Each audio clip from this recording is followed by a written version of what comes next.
Reverse charge mechanism, जिसे RCM भी कहा जाता है। आरसीएम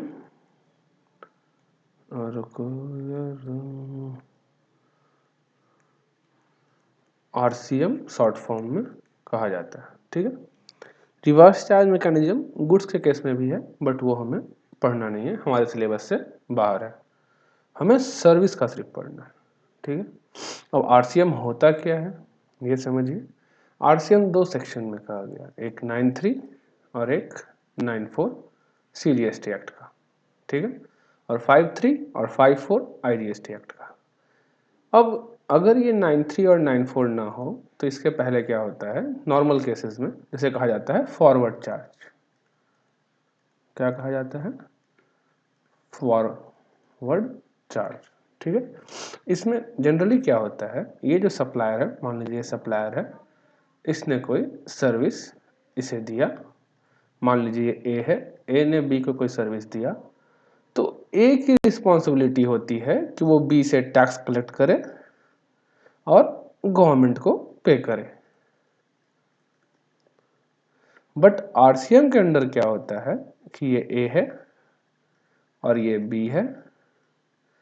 इन केसेस में क्या होता है, ए की लायबिलिटी नहीं है टैक्स कलेक्ट करने की, बशर्ते बी को खुद ही इस जो सर्विस रिसीव हुआ ए के थ्रू उस पर जीएसटी का पेमेंट करे। ठीक है, अब जो भी आरसीएम में टैक्स पे होगा वो मेरा इनपुट टैक्स क्रेडिट में आ जाता है। ठीक है, अब आना भी चाहिए, क्यों नहीं है। अगर ये नॉर्मल केस होता फॉरवर्ड चार्ज तो क्या होता, बी से जीएसटी क्यों देता पैसे, और बी भी रजिस्टर्ड है। ठीक है, ए भी रजिस्टर्ड है। अब ए जब रिटर्न भरता तो बी के जीएसटी नंबर को डालता, और जो भी जीएसटी यहाँ पे किया गया था बी के इलेक्ट्रॉनिक क्रेडिट लेजर में शो होता। ठीक है, क्लेम करता बी। अब जब बी ए को ना दे करके खुद ही पे कर रहा है तो भी तो उसे आरटीसी मिलना चाहिए ना। तो रिवर्स चार्ज मैकेनिज्म में टैक्स का पेमेंट हमेशा कैश में होगा। ठीक है, और आरटीसी का यूज़ किए बिना होगा, लेकिन जो भी पैसा कैश में रिवर्स चार्ज में पे किया जाएगा वो आपको आईटीसी के रूप में मिल जाएगा। समझिए, तो ये तो बेसिक्स था। ठीक है, रिवर्स चार्ज मैकेनिज्म कैसे काम करता है और रिवर्स चार्ज मैकेनिज्म के केस में कैसे आपको इनपुट टैक्स का क्रेडिट मिलता है। ठीक, अब कुछ सर्विस 93 के अंदर नोटिफाइड किए गए। 93 आपको मालूम होगा, याद होगा, 93 में गुड्स और सर्विस का बात किया गया था, और 94 में कहा गया था जब एक रजिस्टर्ड पर्सन अनरजिस्टर्ड पर्सन से कोई गुड्स और सर्विस लेगा तो उस केस में जो रजिस्टर्ड पर्सन जो कि रिसिपिएंट है उसकी लायबिलिटी है जीएसटी पे करने की। ये 94 था, person basis of reverse charge, और ये 93 था, गुड्स और service basis of reverse charge. ठीक है, तो हम गुड्स और service basis of reverse charge पढ़ेंगे, जिसमें गुड्स से हमें कोई मतलब नहीं है क्योंकि वो हमारे सिलेबस के बाहर है। ठीक है, कुछ एग्जाम्पल दिए हुए हैं समझने के लिए, आप देख सकते हैं। ठीक है, अब जो आया 93 सर्विस का, supply of service taxable under reverse charge under section 93। ठीक है, i.e. The service where tax is payable by the recipient. अभी जो फर्स्ट सर्विस आया ये देखिए कौन सा है, जीटीए का सर्विस, गुड ट्रांसपोर्ट एजेंसी। अब बड़े बड़े गाड़ी देखते हो हाईवे पे चलते रहते हैं, ट्रक्स। ठीक है, तो वो सारे क्या होते हैं, गुड ट्रांसपोर्ट एजेंसी होते हैं। अगर गुड ट्रांसपोर्ट एजेंसी किसी भी पर्सन को ट्रांसपोर्टेशन ऑफ गुड्स का सर्विस दे रहा है, बाय रोड दे रहा है, ठीक है, तो क्या होगा, किसे दे रहा है वो भी बताया गया, किसी फैक्ट्री को दे रहा है। ठीक है, जो फैक्ट्री रजिस्टर्ड है फैक्ट्री एक्ट में, किसी सोसाइटी को दे रहा है, सोसाइटी रजिस्टर्ड है सोसाइटी रजिस्ट्रेशन एक्ट में, किसी कोऑपरेटिव सोसाइटी को दे रहा है, किसी पर्सन को दे रहा है जो रजिस्टर्ड है, किसी बॉडी कॉर्पोरेट को दे रहा है, किसी पार्टनरशिप फर्म को दे रहा है, किसी कैजुअल टैक्सेबल पर्सन को दे रहा है, और इंक्लूडिंग एसोसिएशन ऑफ पर्सन भी, एओपी। ठीक है, इन सब को जब भी सर्विस देगा कौन, जीटीए, तो इस केस में जीटीए का लायबिलिटी नहीं है टैक्स पे करने का, इनका लायबिलिटी है। अब आप सोचिएगा यहाँ पर कहा गया any person registered under GST, CGST, IGST, UTGST act लिखा गया, तो दिमाग में सवाल आ रहा होगा अगर ये पर्सन रजिस्टर्ड नहीं है तो कैसे पे करेगा। सीजीएसटी एक्ट में मान लीजिए सोसाइटी जो है ये सीजीएसटी एक्ट में नहीं है, ये फैक्ट्री जो है रजिस्टर्ड नहीं है, तो एक चीज जान लीजिए, अगर आपको रिवर्स चार्ज के अंदर टैक्स पे करना है तो आपको कंपलसरी रजिस्ट्रेशन लेना है। उस केस में ये फैक्ट्री कंपलसरी रजिस्ट्रेशन लेगा जीएसटी के अंदर और फिर जीएसटी पे करेगा। आया समझ में? कहने का मतलब अगर ये फैक्ट्री अनरजिस्टर्ड भी है, ठीक है, तो इसे रिवर्स चार्ज में ये पे करना है। अगर इसे रिवर्स चार्ज में ये पे करना है तो आगे जब पढ़िएगा रजिस्ट्रेशन चैप्टर, वहां लिखा हुआ है any person who is required to pay tax under reverse charge mechanism shall take the registration compulsorily. ठीक है, उसके लिए थ्रेशोल्ड लिमिट का एग्जम्पशन जो है वो अवेलेबल नहीं है, वो 20 लाख का। ठीक है, तो इस पर्सन को रजिस्ट्रेशन लेना पड़ेगा।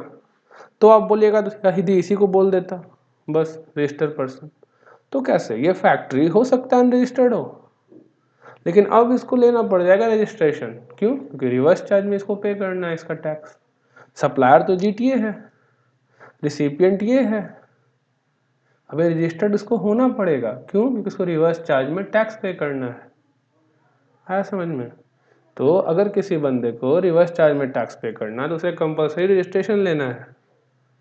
इसलिए अगर ये फैक्ट्री अनरजिस्टर्ड भी हुआ और जीटीए का सर्विस लिया तो पहला काम वो करेगा रजिस्ट्रेशन लेगा अपना, और दूसरा काम वो क्या करेगा, रिवर्स चार्ज में टैक्स पे करेगा और फॉरवर्ड चार्ज में भी पे करेगा। अब तो रजिस्टर हो गया तो फॉरवर्ड चार्ज में भी उसको अपना टैक्स पे करना पड़ेगा जो भी सप्लाई करेगा उस पर। ठीक है, समझ गए?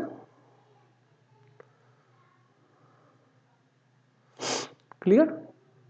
अब देखिए इस पे कुछ एनालिसिस है जो नीचे जाके हम लोग पढ़ेंगे, और बहुत जरूरी एनालिसिस है।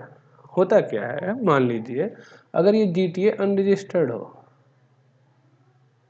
या फिर ये जीटीए रजिस्टर्ड हो, तो उन केसेस में डिपेंड करता है, और वो हम जब नीचे आएगा तभी पढ़ लेंगे ठीक से। ठीक है, तो समझ गए? ये बंदा अगर अनरजिस्टर्ड भी हुआ तो सबसे फर्स्ट काम ये क्या करेगा, रजिस्ट्रेशन लेगा। सेकंड काम क्या करेगा, आरसीएम में टैक्स पे करेगा। समझिए कि जब तक आप जीएसटी में रजिस्टर्ड नहीं है आप आरसीएम में टैक्स कैसे पे करिएगा। ठीक, हाँ, इन पर्सन्स को याद रखिएगा। क्वेश्चन में क्या देगा ना, फैक्ट्री का केस दे देगा, बोलेगा फैक्ट्री जीटीए का सर्विस ले रहा है बाय रोड। ठीक है, हाँ एक और चीज़, बाय रोड के केस में बेसिकली एग्जाम्पशन लिस्ट में भी कवर है, बट लिखा हुआ है अदर देन जीटीए। ठीक है, service by way of transportation of goods by road is exempt, but अगर वो सर्विस जीटीए देता है तो एग्जाम्पशन नहीं है। ठीक है, तो एग्जाम्पशन लिस्ट से भी ये बाहर है। समझिए, तो आगे देखते हैं। हाँ देखिए, however reverse charge mechanism shall not apply to service provided by GTA by way of transport of good in a good carriage by road to किन्हें, इन तीन इंसानों को, किन तीन इंसानों को, department, establishment of central government, state government, union territory. तो ये क्या है, या तो डिपार्टमेंट हो या एस्टेब्लिशमेंट हो, किसका, सेंट्रल गवर्नमेंट का या स्टेट गवर्नमेंट का या यूनियन टेरिटरी का। सरकार बोली मेरे वाले केस में तो फॉरवर्ड चार्ज। ठीक है, लोकल अथॉरिटी मेरे वाले केस में भी फॉरवर्ड चार्ज, गवर्नमेंट एजेंसी मेरे वाले केस में भी फॉरवर्ड चार्ज, मतलब जीटीए ही टैक्स का निर्वाह करेगा। समझ गए? ना कि गवर्नमेंट करेगी, ना गवर्नमेंट के डिपार्टमेंट करेगी, ना उसके एस्टेब्लिशमेंट करेगी। कौन करेगा, जीटीए ही करेगा। ठीक है, which has taken registration under CGST Act only for the purpose of deducting tax under section 51 and not for making a taxable supply of goods or service। Section 51 TDS का section है। ठीक है, तो वही लिखा हुआ है, अगर इन लोगों ने जीएसटी के अंदर रजिस्ट्रेशन सिर्फ और सिर्फ टैक्स डिडक्शन के लिए लिया है, कोई टैक्सेबल सप्लाई नहीं कर रहे हैं, ठीक है, तभी अगर ये टैक्सेबल सप्लाई कर रहे हैं और जी रजिस्ट्रेशन ले रखा है तो उस केस में फिर रिवर्स चार्ज आएगा। आया समझ में? ठीक है। उसके बाद आगे लिखा गया further nothing contained in this entry shall apply where the supplier, मतलब अपना जीटीए जो है वो क्या रजिस्ट्रेशन ले रखा है, ठीक है, और बोल रहा है कि मैं फॉरवर्ड चार्ज में ही टैक्स पे करूंगा, तो उस केस में जीटीए टैक्स पे करेगा। दूसरा वो इनवॉइस एंड है, ठीक है, और वो इनवॉइस इशू करता है उसके लिए रिसिपिएंट को, ठीक है, और डिक्लेरेशन भी देता है उस इनवॉइस में कि वो फॉरवर्ड चार्ज में टैक्स पे करेगा, तो उस केस में जीटीए पे करेगा। तो इसका मतलब अगर जीटीए अनरजिस्टर्ड है तो उस केस में क्या होगा, उस केस में रिवर्स चार्ज। लेकिन अगर जीटीए रजिस्टर्ड है तो ये दोनों केसेस अगर कंप्लाई हो जाते हैं, पहला क्या कि रजिस्टर्ड है, बोल रहा है कि मैं ही करूंगा टैक्स पे और अपने इनवॉइस में डिक्लेयर कर रहा है, ठीक है, समझ गए। तो अगर जीटीए अनरजिस्टर्ड है तो उस केस में वो कहाँ से डिक्लेरेशन देगा, जब डिक्लेरेशन नहीं देगा तो ऑब्वियस सा बात है कि रिवर्स चार्ज में। अब एक और चीज, अगर कोई बंदा सिर्फ और सिर्फ रिवर्स चार्ज में सप्लाई करता है ना, तो भी उसे रजिस्ट्रेशन नहीं लेने की जरूरत है, यह भी लिखा हुआ है, नहीं समझे। The person who make wholly exempt supply, the person who make Holi outward reverse charge supply, outward reverse charge, inward नहीं, आउटवर्ड रिवर्स चार्ज, समझ गए। इनवर्ड रिवर्स चार्ज मैंने बताया था, इनवर्ड रिवर्स चार्ज कौन सा, जो कि सभी पढ़ रहे सब इनवर्ड रिवर्स चार्ज है, जहाँ रिसीवर टैक्स पे करता है। आउटवर्ड रिवर्स चार्ज क्या है, वही सप्लायर जो सप्लाई कर रहा है वो टैक्स नहीं देता, देगा कौन, रिसिपिएंट। तो सप्लायर के लिए क्या, जैसे मान लीजिए ये ए है, ये बी है, और ये जो सप्लाई है ये आरसीएम के अंदर है, यही सेम सप्लाई इसके लिए इनवर्ड रिवर्स चार्ज हुआ और इसके लिए आउटवर्ड रिवर्स चार्ज हुआ। क्या समझे, आया समझ में। सेम सप्लाई है, ए के लिए आउटवर्ड रिवर्स सप्लायर है ये, और बी के लिए इनवर्ड रिवर्स चार्ज, ठीक है।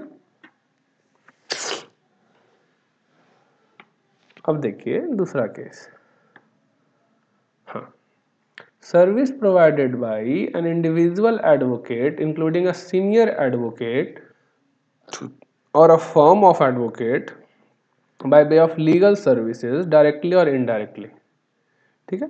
तो सर्विस बाय एन एडवोकेट, ठीक है, चाहे वो इंडिविजुअल हो या वो सीनियर एडवोकेट हो या फर्म ऑफ एडवोकेट हो, तीन चीज है, ठीक है, इंडिविजुअल, सीनियर, फर्म, ठीक है। ये किसको देगा सर्विस तो रिवर्स चार्ज में होगा, सिर्फ और सिर्फ किसी बिजनेस एंटिटी को जो टैक्सेबल टेरिटरी में है। अगर बिजनेस एंटिटी इंडिया के बाहर है तो फॉरवर्ड चार्ज, ऊपर से एक्सपोर्ट ऑफ सर्विस भी लगेगा, ठीक है, समझ गए। तो सिर्फ और सिर्फ थोड़ी तबीयत खराब है, ठीक है, सिर्फ और सिर्फ बिजनेस एंटिटी, वो भी टैक्सेबल टेरिटरी वाला, अगर कोई इंडिविजुअल को सर्विस देगा ना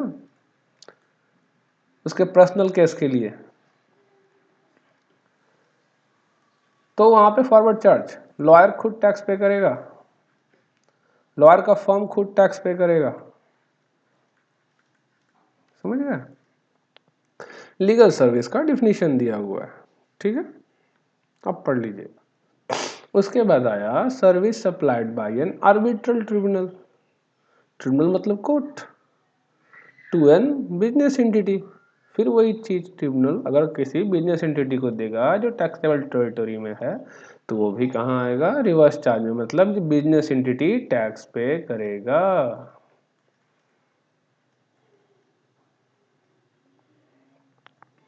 समझ गए। हाँ ये देखिए ये इंपॉर्टेंट है, service provided by way of a sponsorship to any body corporate, body corporate का मतलब कंपनी है यहाँ पे, तो कंपनीज एक्ट में रजिस्टर्ड है, और पार्टनरशिप फर्म, कोई भी बंदा अगर ये सर्विस देता है तो उस केस में बॉडी कॉर्पोरेट और पार्टनरशिप फर्म जो टैक्सेबल टेरिटरी में है उसका लायबिलिटी है टैक्स पे करने का। देखिए स्पॉन्सर सर्विस में क्या होता है, ये मान लीजिए स्टेडियम है, ठीक है। और यहाँ पे देखते होंगे बड़े बड़े बोर्डिंग लगे रहते हैं, ठीक है। अब होता क्या है, ये जो इवेंट करवा रहा है ये कोई पर्सन है, एनी पर्सन ये हो सकता है इवेंट कराने वाला, ठीक है।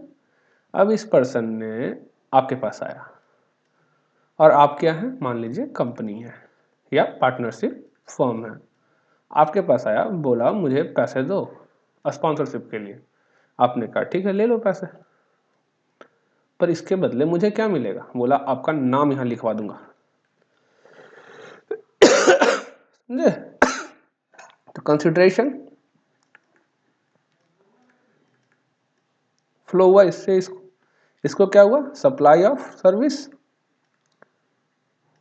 कौन सा, स्पॉन्सरशिप सर्विस, स्पॉन्सरशिप, समझ गया।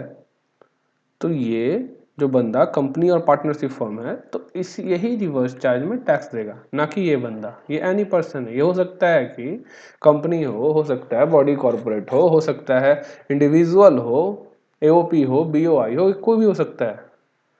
यहाँ पे एनी पर्सन लिखा हुआ है, समझिए। मतलब ये कोई भी हो सकता है। ये आपके पास आएगा, बोलेगा भाई पैसे दो, बोला क्यों, स्पॉन्सरशिप के लिए, बोला मेरा क्या फ़ायदा, मैं तुम्हारे वोट छपवा दूंगा। आया समझ में। तो उस केस में अगर ये बंदा कंपनी या पार्टनरशिप फर्म हुआ तो रिवर्स चार्ज मैकेनिज्म एप्लीकेबल होगा और ये बंदा टैक्स पे करेगा, ना कि ये बंदा जो एनी पर्सन है, ठीक है। लेकिन अगर ये बंदा इंडिविजुअल हुआ, एचयूएफ हुआ, एओपी हुआ, बीओआई हुआ तो उस केस में ये बंदा फॉरवर्ड चार्ज में पे करेगा, ठीक है। जब तक ये बंदा बॉडी कॉर्पोरेट ना हो तब तक रिवर्स चार्ज एप्लीकेबल नहीं होगा, क्योंकि कंडीशन जो है ना इस पर है, इस पर नहीं है।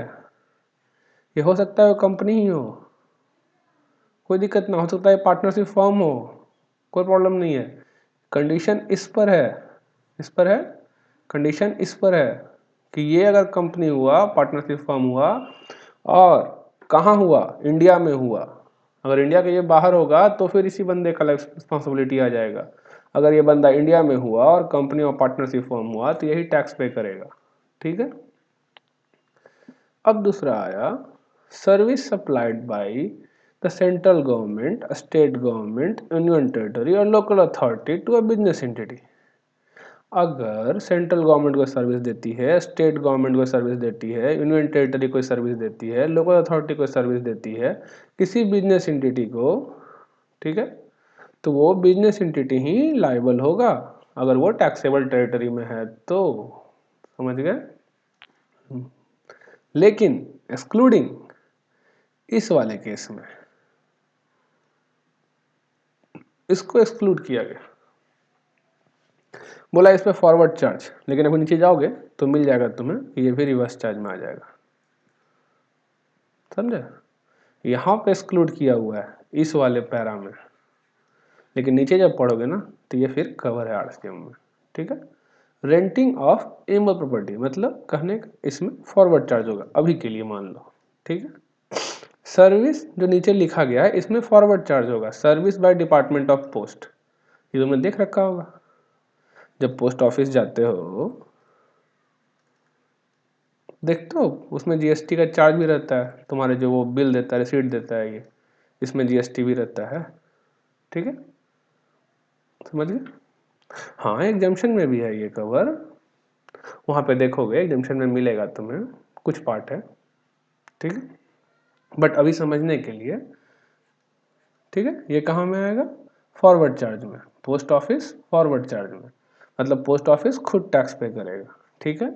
Service in relation to an aircraft और एन वेसल इनसाइड और outside the percent of an port और एन एयरपोर्ट, ठीक है। ये वाला सर्विस भी किस में आएगा, फॉरवर्ड चार्ज में आएगा, ठीक है। ट्रांसपोर्ट ऑफ गुड्स और पैसेंजर, रेलवे देखे हो, रेलवे क्या करता है, transportation of passenger. Sleeper class में जीएसटी जीरो दिखता होगा तुम्हें, अगर तुम्हारे पास टिकट हो तो उसमें जीएसटी जीरो है क्योंकि वो एग्जाम्शन में कवर है, ठीक है।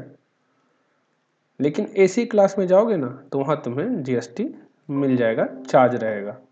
हो सकता है जीएसटी चार्ज हो सकता है सीजीएसटी एसजीएसटी चार्ज हो, डिपेंड करता है।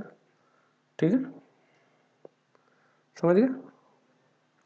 तो ट्रांसपोर्ट ऑफ गुड्स और पैसेंजर वाले केस में डिपेंड करता है, ठीक है, कि एग्जाम्पशन लिस्ट में है कि नहीं। एग्जाम्पशन लिस्ट में है तो जीएसटी 0 दिखेगा, लेकिन अगर इसमें है तो फॉरवर्ड चार्ज में कौन पे करेगा? रेलवे पे करेगा। समझ गया? कौन पे करेगा? रेलवे। ठीक है, मतलब अगर गवर्नमेंट ये 3 सर्विसेज देती है तो इसमें गवर्नमेंट फॉरवर्ड चार्ज में टैक्स पे करेगी, ना कि रिवर्स चार्ज में। Other than that reverse charge में तुम्हें पे करना है अगर तुम बिजनेस एंटिटी हो और इंडिया में हो। कोई 2 कंडीशन है। पहला कंडीशन है business entity plus located in taxable territory.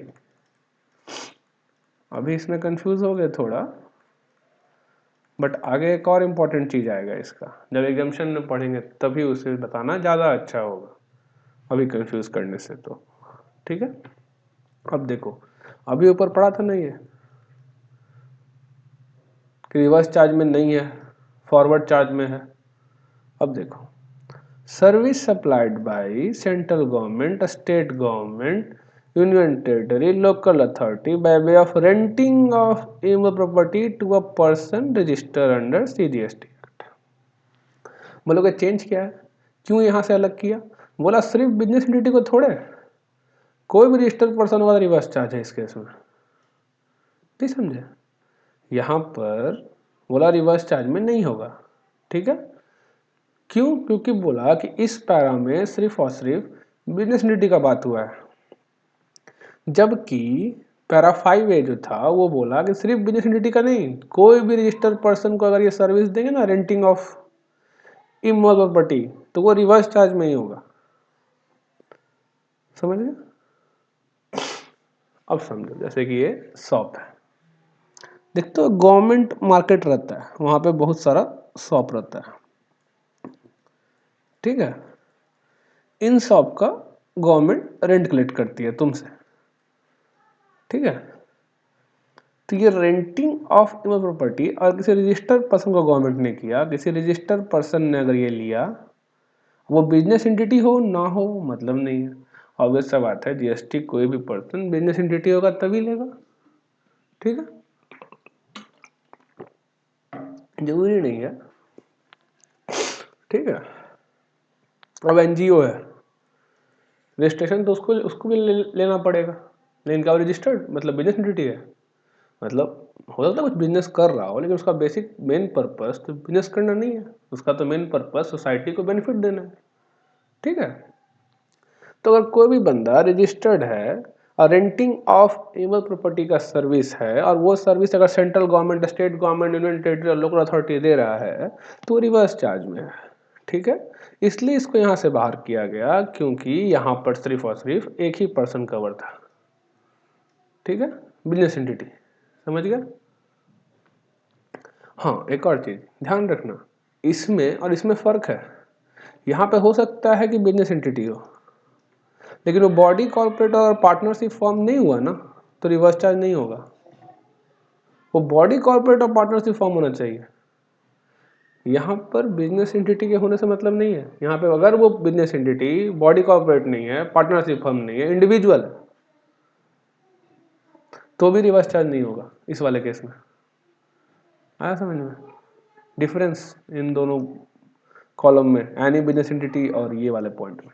ठीक है, यहाँ पे सिर्फ और सिर्फ कौन कवर है? Company, partnership firm. यहाँ पे कोई भी बिजनेस एंटिटी कवर है। ठीक, अब देखो ये क्या है, ये नया है, service by way of renting of residential dwelling to a registered person. ये न्यू अमेंडमेंट है। सप्लायर कौन है? Any person. रिसिपेंट कौन है? Any registered person. मैंने ये भी ऊपर वाला पर्सन ही है। ठीक है, एनी रजिस्टर्ड पर्सन। पहले क्या है, ये एग्जाम्पशन लिस्ट में था, अभी भी है, थोड़ा सा अमेंडमेंट के साथ। उसमें चेंजिंग क्या किया गया, अगर कोई रेसिडेंशियल ड्वेलिंग है, मान लो ये, इसका अगर दिया गया किसी रजिस्टर्ड पर्सन को, अब उसका इस्तेमाल ये रेसिडेंस के लिए करे या कॉमर्शियल के लिए करे, ये इररिलेवेंट हो गया। अब ये रिवर्स चार्ज में आएगा। मतलब जो रिसिपिएंट है वो टैक्स पे करे। होता क्या था ना, देखो ये एम्प्लॉयर है, ये आकर के यहाँ रेंट ले लिया पूरे मकान का और अपने एम्प्लॉय को रेसिडेंस पर्पस के लिए दिया, ठीक है। अब दिक्कत क्या था कि एम्प्लॉयर जब रेंट लेने आया तो ये तो अपने बिजनेस पर्पस के लिए लिया है ना। एम्प्लॉय यहाँ रेसिडेंस के लिए रहेगा ना, तो कहा गया कि जब एम्प्लॉयर इसे लेने आएगा और रजिस्टर्ड है एम्प्लॉयर, तो उस केस में एम्प्लॉयर अपना रिवर्स चार्ज में टैक्स पे करे और एम्प्लॉय जो है अपना एम्प्लॉय को जब ये अपना घर देगा तो ये सर्विस एग्जेम्पशन में कवर है। क्यों? क्योंकि एम्प्लॉय अनरजिस्टर्ड है, ठीक है। दूसरा चीज क्या किस लिए आया सेक्शन, देखो होता क्या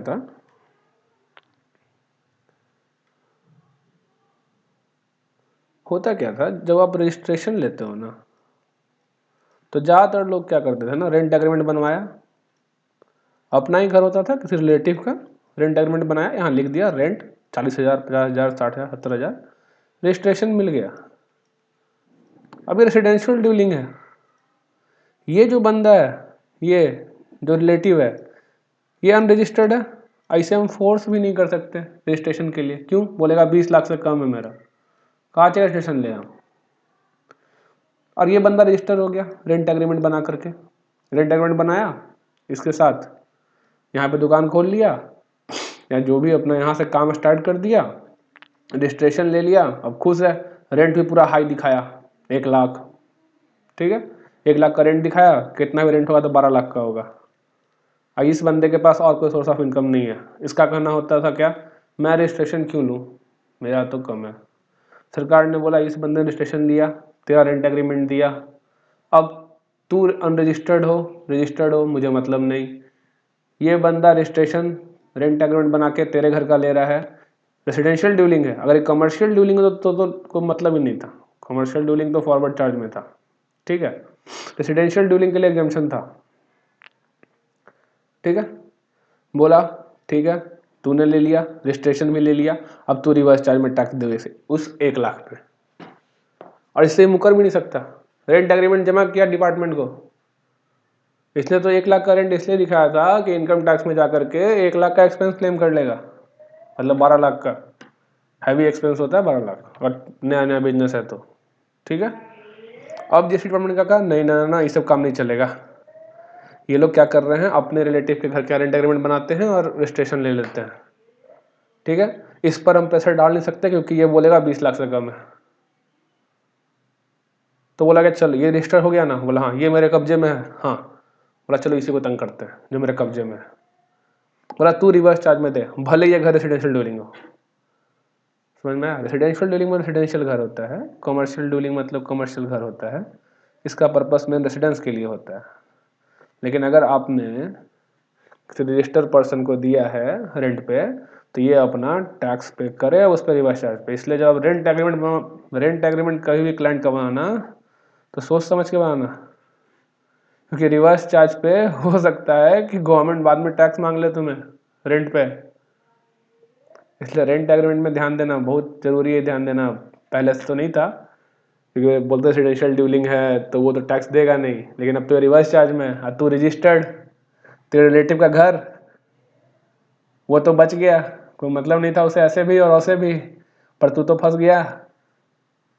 बोलेगा भैया आपने रेंट एग्रीमेंट जमा किया था, बोलेगा हाँ जमा किया था, 1 लाख का रेंट दिखाया था, हाँ 1 लाख का रेंट दिखाया था, तो 1 लाख के हो गए पर महीने के हिसाब से 18,000 रुपये का जीएसटी, जो कि 12 महीने के हो गए, कितने हो गए, 10 महीने के तो 180 हो गए, अब 2 महीने के 36,000।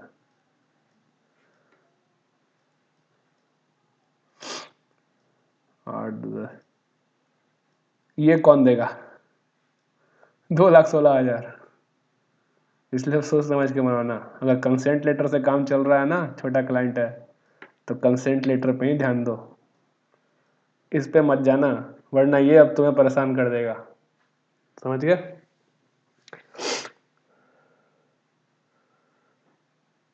अब ये क्या है? Service supplied by any person by way of transfer of development right और floor space index including additional FSI for construction of a project by a promoter.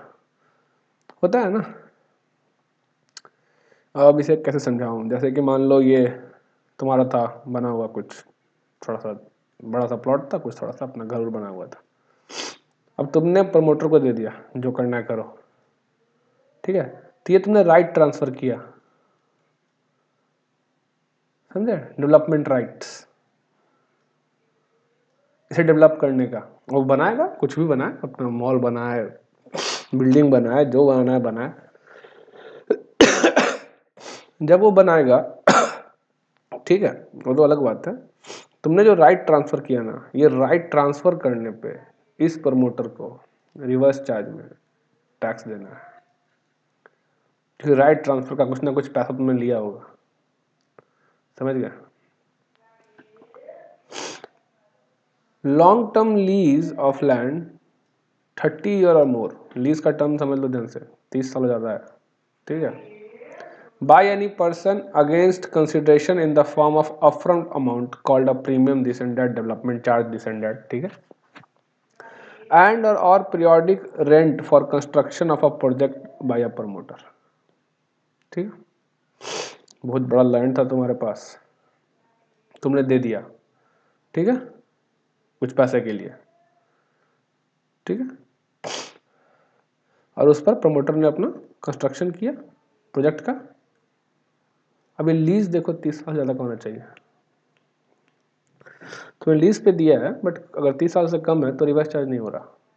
ज़्यादा का रहेगा ना, तब प्रमोटर लायबल होगा, ठीक है। जैसे पहले हम लोग सुनते थे कि जो अपार्टमेंट है वो 99 ईयर्स लीज पे होते हैं, याद है? वही वाला केस है ये, समझ गया? अब service supplied by a director of a company to body corporate, ये तो बहुत आसान है। Director of company body corporate तो कौन देगा? कंपनी देगा, टैक्सेबल टेरिटरी वाला। अगर नॉन टैक्सेबल टेरिटरी में तो कौन देगा? डायरेक्टर देगा। क्वेश्चन बहुत कॉम्प्लिकेट क्या करता है ना, क्वेश्चन डायरेक्टर है और सर्विस कहाँ दे रहा है? यूएसए के कंपनी को, और वो कंपनी भी बाहर में है, यूएसए में ही है। अब ये फॉरवर्ड चार्ज में हो जाता है, समझे डिफरेंस? जब तक दो कंडीशन, यहाँ पे दो कंडीशन लिखा था हमेशा, कंपनी और टैक्सेबल टेरिटरी, ध्यान रखना हमेशा। हाँ देखो ये इंपॉर्टेंट है, service supplied by insurance agent. अब यहाँ पे कोई भी इंश्योरेंस एजेंट हो सकता है, एनी पर्सन है, समझो एक तरह से। हाँ ऑब्वियस सा बात है, इंडिविजुअल ही होगा, और कौन जाते हैं, एजेंट इंडिविजुअल रहते हैं बेसिकली। उस केस में कौन देगा? Insurance company. अगर कहाँ है? टैक्सेबल टेरिटरी में, समझ गए? Service supplied by a recovery agent, जानती हो, घर पे आता है पैसा वसूलने, तो लोन लेते हैं उन लोगों से, ठीक है। आजकल ऐसे भी लोन की प्रथा चल चुकी है। पहले लोग कहते थे लोन नहीं लेना चाहिए, आजकल लोग कहते हैं लोन लो, जरूरत ना हो तो भी लो, आईफोन के लिए लो, कार के लिए लो, घर के लिए लो, सब चीज पे लोन ही लो, ठीक है। तो रिकवरी एजेंट अगर सर्विस देता है ना, तो उस केस में भी एनी पर्सन है, ठीक है। तो बैंकिंग कंपनी या एफआई या नॉन बैंकिंग एनबीएफसी जो टैक्सेबल टेरिटरी में है, वो रिवर्स चार्ज में पे करेगा, ना कि रिकवरी एजेंट, ना कि इंश्योरेंस एजेंट। अब इन दोनों को पढ़ने से पहले इस पर आओ, डीएसए है कि ये भी तीनों एक साथ, इंश्योरेंस, तीनों को एक साथ याद रखो, इंश्योरेंस, रिकवरी, डीएसए। कहे कि ये तीनों लगभग लगभग सिमिलर काइंड ऑफ सर्विसेज में कवर है, ठीक है। सर्विस सप्लाइड बाय इंडिविजुअल, यहां पे एनी पर्सन नहीं है, यहां पे इंडिविजुअल है, individual DSA. Other than a body corporate, ये बॉडी कॉर्पोरेट नहीं होना चाहिए, समझे? अगर किसी बैंकिंग कंपनी को एनबीएफसी को देता है सर्विस और वो टैक्सेबल टेरिटरी में है बैंकिंग कंपनी और एनबीएफसी, तो रिवर्स चार्ज में बैंकिंग कंपनी और एनबीएफसी देगा। डीएसए क्या होता है? मान लो ये बैंक है, ठीक है, और बैंक तुम्हारे जैसे मेरे जैसे बहुत सारे बंदों को अपना डीएसए बना लेती है, ठीक है, और बोलती है तुम जितने बंदे लेकर के आओगे, ठीक है, किसके लिए? लोन लेने के लिए, ठीक है, उसका तुम्हें कुछ कमीशन या जो भी मिलेगा। समझ गए? तो इसी को कहा जाता है डीएसए, डायरेक्ट सेलिंग एजेंट। आया समझ में? ये बैंक तुमको एक सर्टिफिकेट दे देती है या लाइसेंस कहो या फिर जो भी, मतलब एक ग्रांट दे देती है कि भाई साहब तुम आज से मेरे डीएसए हो, तुम जितने ही बंदे लाओगे। ज़्यादातर सीए लोग को ऑफर करती है डीएसए का, बहुत सारी बैंकें, कि सर आप डीएसए बन जाइए, आपके यहाँ से बहुत सारे क्लाइंट आते हैं, आपको फ़ायदा होगा, ठीक है। तो अब जितने क्लाइंट मैं इन्हें दूंगा उतने का मुझे कमीशन मिलता रहेगा। जितने लोन सैंक्शन हो जाए, लोन सैंक्शन होने के बाद मिलेगा कमीशन आपको, ठीक है। तो इसलिए कहा इंश्योरेंस रिकवरी डीएसए। फर्क क्या है इसमें? इन दोनों में एनी पर्सन है, यहाँ पे एनी पर्सन नहीं है, यहाँ इंडिविजुअल है। जब तक डीएसए इंडिविजुअल नहीं होगा ना, तब तक रिवर्स चार्ज नहीं होगा, फॉरवर्ड चार्ज। अगर डीएसए पार्टनरशिप फर्म है, बॉडी कॉर्पोरेट है, फॉरवर्ड चार्ज। अगर डीएसए एओपी है, फॉरवर्ड चार्ज, ठीक है। हाँ, अब आ जाते हैं जो बीच में छूट गया था। ये म्यूजिक कंपोजर वाला है, ठीक है, जो गाना गाते हैं, फोटोग्राफर, आर्टिस्ट, वो ट्रांसफर करते हैं राइट का भी अपना, परमिटिंग द यूज और एंजॉयमेंट ऑफ कॉपीराइट, ठीक है। या तो अपना सर्विस देते हैं म्यूजिक कंपोज करने का, फोटोग्राफ का, आर्टिस्ट है, पेंटिंग वेंटिंग जो भी, कलाकार वलाकार जो भी, और the like bye way of transfer और परमिटिंग द यूज। किस रूप में? बाय वे ऑफ ट्रांसफर और परमिटिंग द यूज और enjoyment of copyright, cover under section 13(1) है। ये समझे? ये पर्सन है म्यूजिक कंपोजर, फोटोग्राफर, आर्टिस्ट। अगर ये म्यूजिक म्यूजिशियन के रूप में जाएगा ना, फॉरवर्ड चार्ज है। सर्विस समझो, बाय वे ऑफ ट्रांसफर और परमिटिंग द यूज और enjoyment of a copyright. Copyright, ये कॉपीराइट, कॉपीराइट पर है ये। अपना जो सर्विस देने जा रहे हैं उस पर तो फॉरवर्ड चार्ज है। उस केस में जो म्यूजिक कंपनी है, प्रोड्यूसर है, जो लोगों ने टैक्सेबल टेरिटरी में है, वो देगा, ठीक है। Relating to original dramatic musical और artistic work to a music company, producer और द लाइक, ठीक।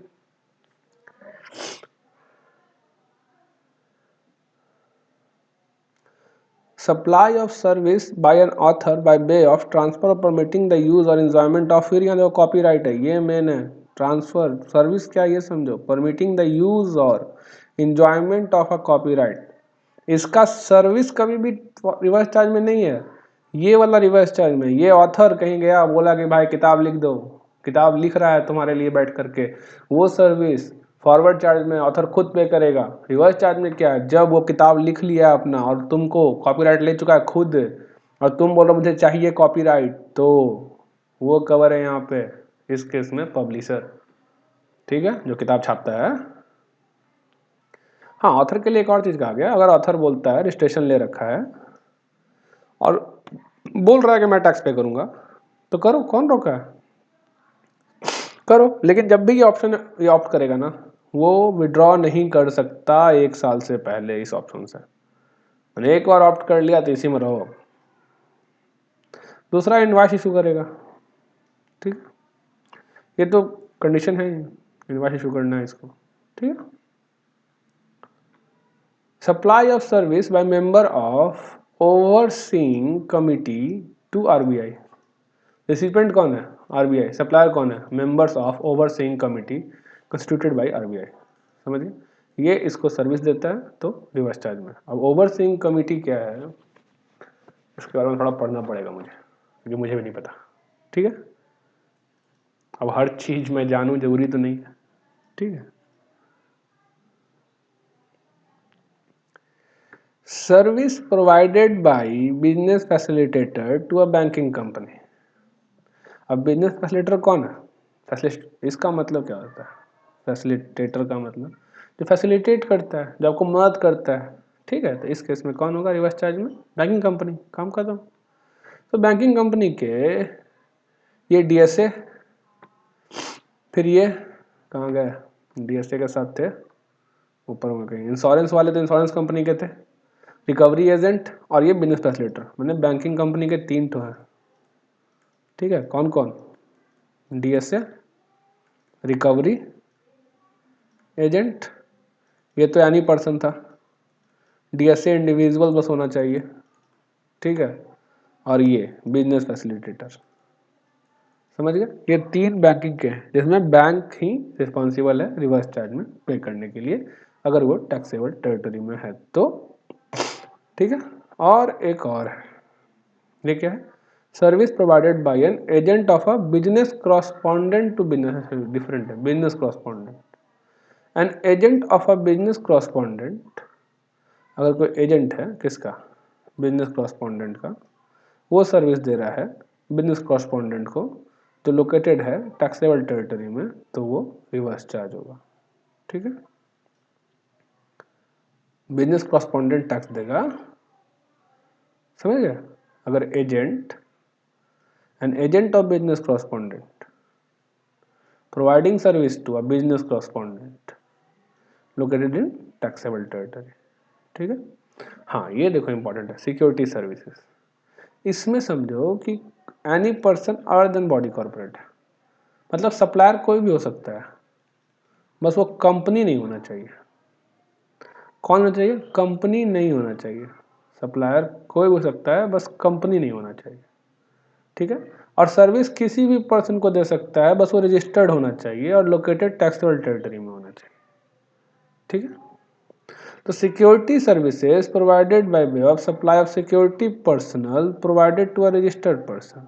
अगर किसी रजिस्टर्ड पर्सन को सिक्योरिटी सर्विसेज दी गई तो वो रिवर्स चार्ज में होगा, बशर्ते सर्विस प्रोवाइड करने वाला बॉडी कॉर्पोरेट नहीं होना चाहिए। अगर सर्विस प्रोवाइड करने वाला बॉडी कॉर्पोरेट है, मतलब जो सिक्योरिटी का सर्विस दे रहा है वो बॉडी कॉर्पोरेट है, जैसे कि BIS प्राइवेट लिमिटेड, अब रिवर्स चार्ज नहीं होगा, फॉरवर्ड चार्ज, या SIS है ना शायद एक,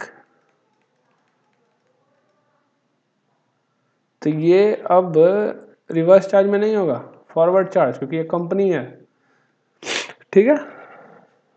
हाँ दूसरा, अगर ये बाय द वे कंपनी नहीं भी है लेकिन किसी अनरजिस्टर्ड पर्सन को दे रहा है, तब क्या होगा? तब भी फॉरवर्ड चार्ज, समझ गए? हाउएवर वही सेम जो GTA में था कि अगर डिपार्टमेंट एस्टेब्लिशमेंट किसका? गवर्नमेंट का, लोकल अथॉरिटी किसका?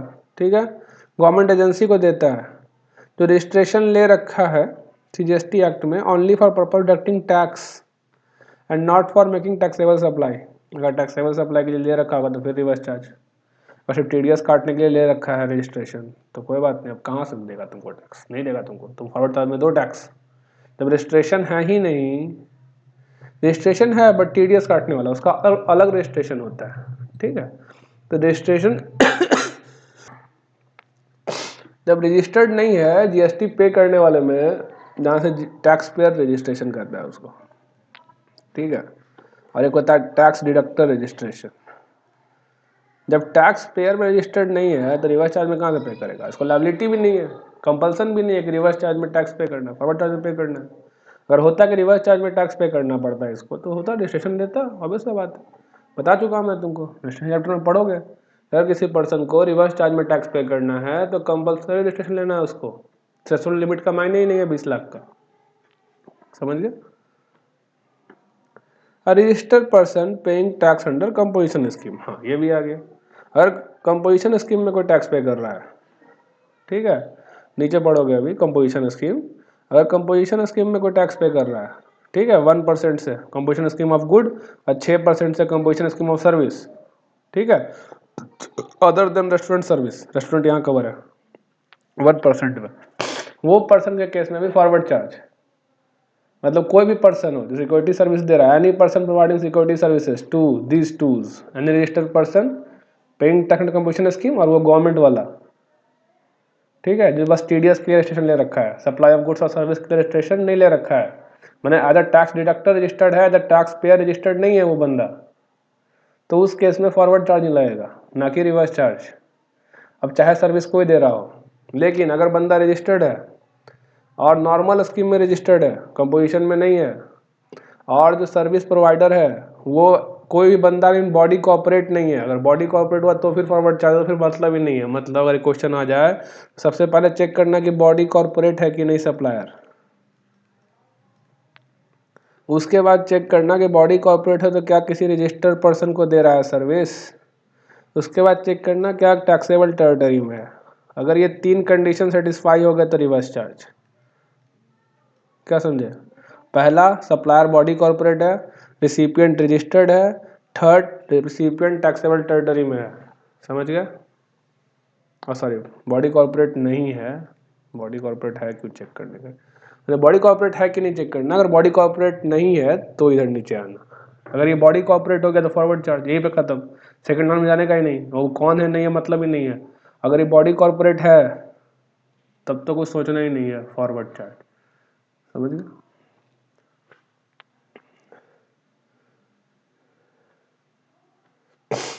हाँ, अब ये service provided by way of renting of any motor vehicle design to carry passenger where the cost of fuel is included in the consideration charged from the service recipient provided to a body corporate। अब फिर देखो यहाँ कौन है, body corporate है, मैंने other than body corporate रहा तो क्या, अदर देन बॉडी कॉर्पोरेट रहा तो फिर फॉरवर्ड चार्ज में ही देगा।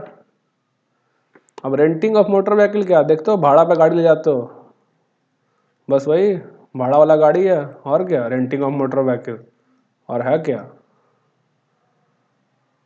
समझ गया? जो डिज़ाइन होना चाहिए किसके लिए, पैसेंजर के लिए, ना कि गुड्स के लिए, तो गुड्स वाला गाड़ी बन गया यार, थोड़ा स्टाइलिश बनाते हैं यो।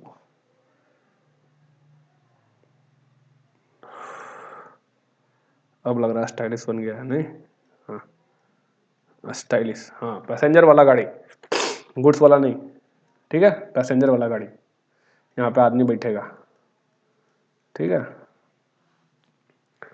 पैसेंजर वाला गाड़ी होना चाहिए। किसको देगा, बॉडी कॉर्पोरेट को, any person other then body corporate. Difference समझो, यहाँ पे अगर सप्लायर बॉडी कॉर्पोरेट हो गया, फिर वही चीज़ चेक करना, क्या सप्लायर बॉडी कॉर्पोरेट है, अगर सप्लायर बॉडी कॉर्पोरेट है तो कोई मतलब ही नहीं है, फॉरवर्ड चार्ज। तो फर्स्ट चीज चेक करना क्या सप्लायर बॉडी कॉर्पोरेट है कि नहीं, फिर सेकंड चेक करने का रिसिपिएंट क्या बॉडी कॉर्पोरेट है कि नहीं समझे? अगर पहले क्वेश्चन का आंसर ये आया कि सप्लायर बॉडी कॉर्पोरेट है तो फॉरवर्ड चार्ज, समझे? यस आया तो फॉरवर्ड चार्ज, नो आया तो आगे बढ़ो, आगे बढ़ोगे फिर पूछना रिसिपिएंट बॉडी कॉर्पोरेट है क्या, अगर यस आया तो RCM, नो आया तो फॉरवर्ड चार्ज। नहीं समझा? समझना बस इतना है कि पहले चेक करना सप्लायर क्या है, अगर सप्लायर बॉडी कॉर्पोरेट है तो फॉरवर्ड चार्ज, फिर चेक करना कि रिसिपिएंट कौन है, क्या रिसिपिएंट बॉडी कॉर्पोरेट है, तो बोलना हाँ रिसिपिएंट बॉडी कॉर्पोरेट है, तो रिसिपिएंट अगर बॉडी कॉर्पोरेट है तो रिवर्स चार्ज। समझ गए? Who supplies service to a body corporate and does not issue an invoice charging CGST 6%। ठीक है, दूसरा शर्त 6% वाला रेट पे नहीं इशू कर रहा है इनवॉइस, इसका मतलब रिवर्स चार्ज का रेट कम होगा, ठीक है, 5% चार्ज होगा, देख लेंगे अभी नहीं जाएंगे तो 2.5%, 6% पे इनवॉइस इशू नहीं कर रहा है, ठीक है।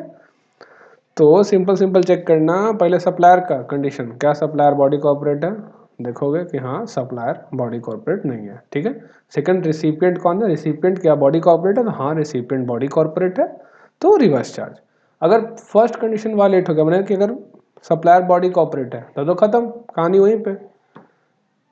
अगर सेकंड कंडीशन वालेट होता है क्या, कि अगर ये पर्सन बॉडी कॉर्पोरेट ने कोई और आदमी है, इंडिविजुअल है, HUF है, AOP है, BOI है, तो भी फॉरवर्ड चार्ज, ठीक है।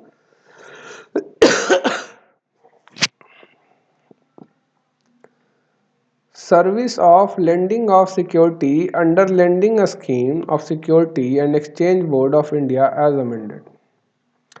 अब ये पढ़े थे, ये पढ़ोगे ऐसा, ये लेंडिंग वाला था बीच में बैठा हुआ, यहाँ बोरोवर था और यहाँ पर जो सिक्योरिटी देने लेंडर था शायद, जो लेंड करता है अपना सिक्योरिटी इसको और ये इसको देता है।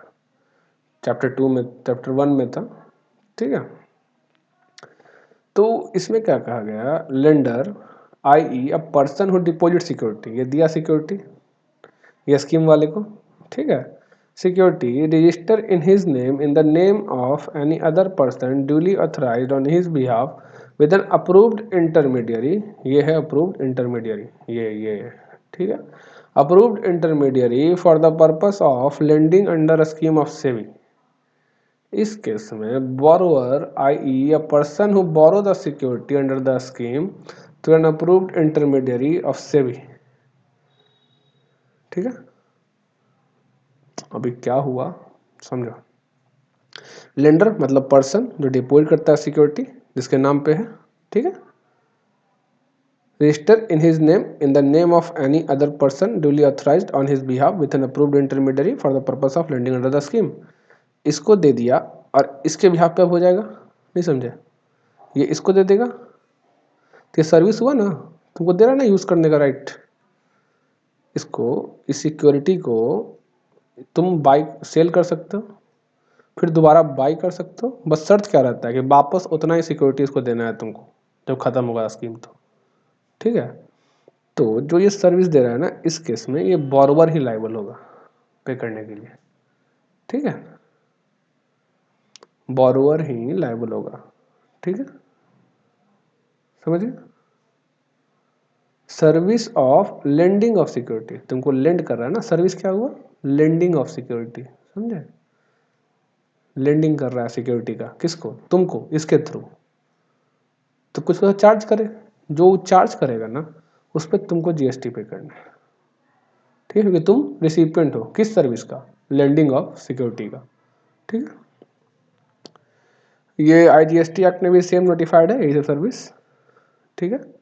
अब कुछ एडिशन है, ठीक है, notified by state notification for reverse charge under IGST purpose. पहला आया, any service supplied by any person who is located in an non taxable territory to any other person other than non taxable online recipient.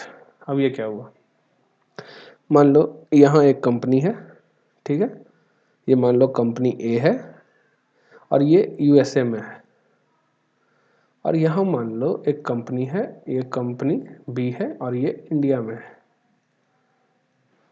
ठीक है।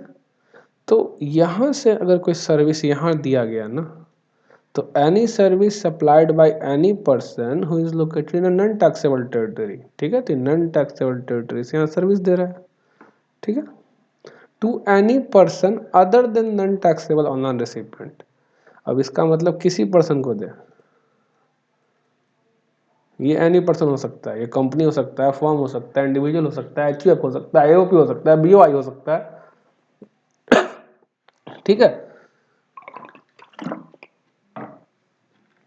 तो इस case में RCM आएगा और बोलेगा इसको तो हम पकड़ सकते नहीं है, इंडिया के बाहर है, तू दे। आया समझ में। लेकिन अगर ये नॉन टैक्सेबल ऑनलाइन रिसिपिएंट है, कहने का मतलब इसका डिफिनीशन में ऊपर पढ़ा था हमने, इसमें गवर्नमेंट कवर है, ठीक है, वही समझे, गवर्नमेंट था, ठीक है, अनरजिस्टर्ड इंडिविजुअल था,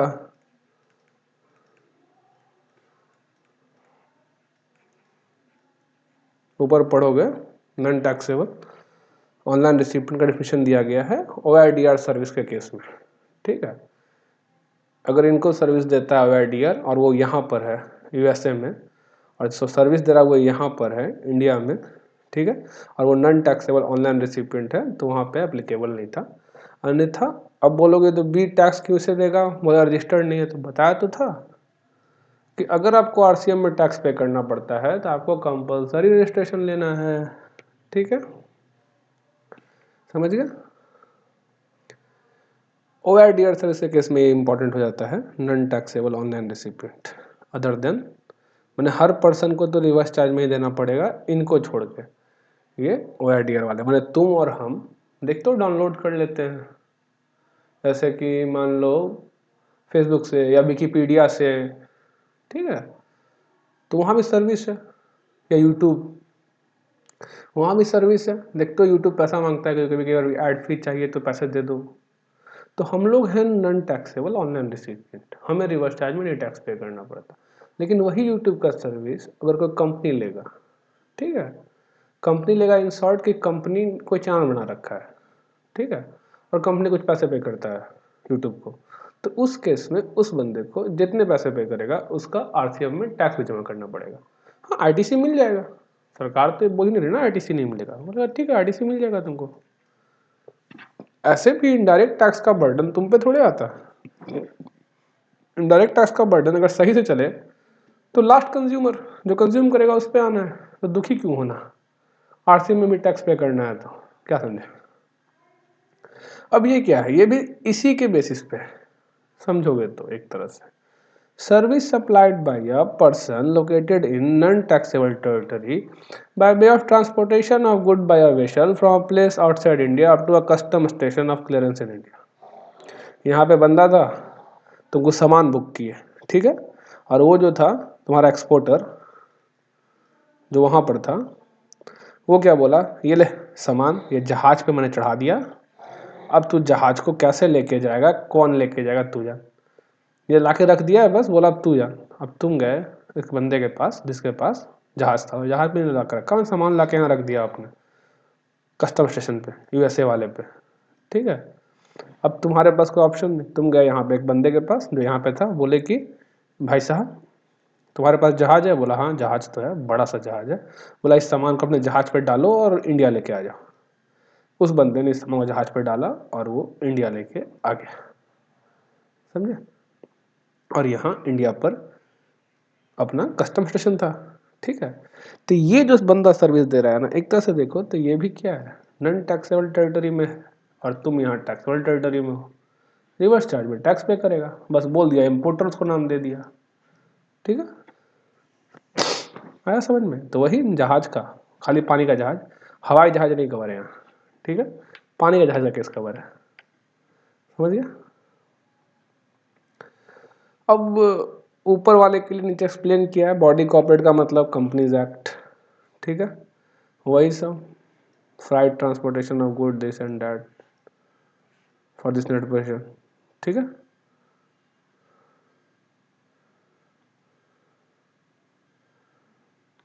कोऑपरेटिव सोसाइटी, बॉडी कॉर्पोरेट, वही सब है, कुछ मतलब नहीं है यहाँ पे। इंश्योरेंस एजेंट का मतलब क्या है नहीं पता तुम्हें, पता तो है ही, उस पर क्या बात करना, ठीक है। अभी देखो GTS सर्विस से बताया गया रेट, बोला रिवर्स चार्ज में, ठीक है, सॉरी, हाँ sorry, where GTA exercise the option to itself pay GST at said rate or does not exercise the option to itself pay GST at said rate, दोनों cover है यहाँ पे। लिखा क्या हुआ है, अगर GTA ITC नहीं अवेल करना चाहता, ठीक है, जो वो यूज़ किया है GTS सर्विस देने में, ठीक है, तो इन दो केसेस में जहां वो खुद टैक्स पे करना चाहता हो या खुद ना भी पे करना चाहता हो, रिवर्स चार्ज में पे करे, GT के पास ऑप्शन था ना, बोले रजिस्टर्ड है और बोलता है कि मैं टैक्स पे करूंगा, तो उस केस में GTA खुद टैक्स पे करेगा, लेकिन उस केस में भी 5% पे करेगा वो, कब, अगर ITC लेने से मना कर दे, किस चीज का, इनपुट्स का, जो भी सर्विस ये खुद लिया होगा, जो इसका इनवर्ट सप्लाई था, इनवर्ट सप्लाई जो इसका था, जहां पर GTA रिसिपिएंट था, वो सारे चीज़ों का इनपुट ना ले वो, ठीक है। अगर वो इनपुट टैक्स क्रेडिट नहीं लेगा उन गुड्स और सर्विसेज को जो यूज़ किया है GTA सप्लाई देने, सर्विस का सप्लाई देने में, तो दो केसेस में वो 5% देगा, पहला जब खुद टैक्स पे करना रहता है तब भी, और जब खुद नहीं पे करना चाहता है तब भी, ठीक है, does not exercise the option to itself.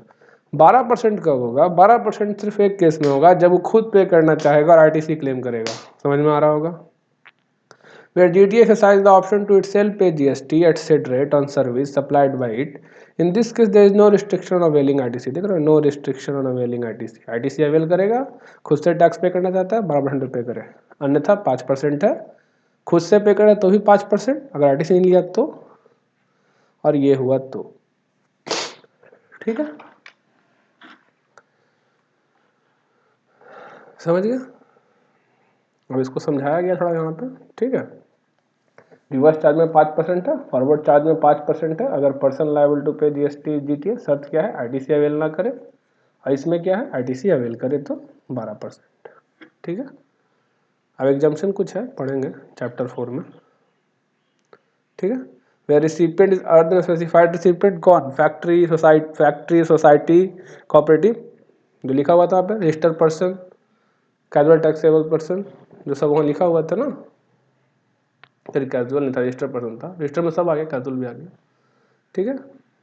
तो जैसे अनरजिस्टर्ड इंडिविजुअल हुआ या अनरजिस्टर्ड कैजुअल टैक्सेबल पर्सन हुआ, उस केस में GST विल बी एग्जम्प्ट, ये एग्जम्पशन लिस्ट में पढ़ोगे, ठीक है।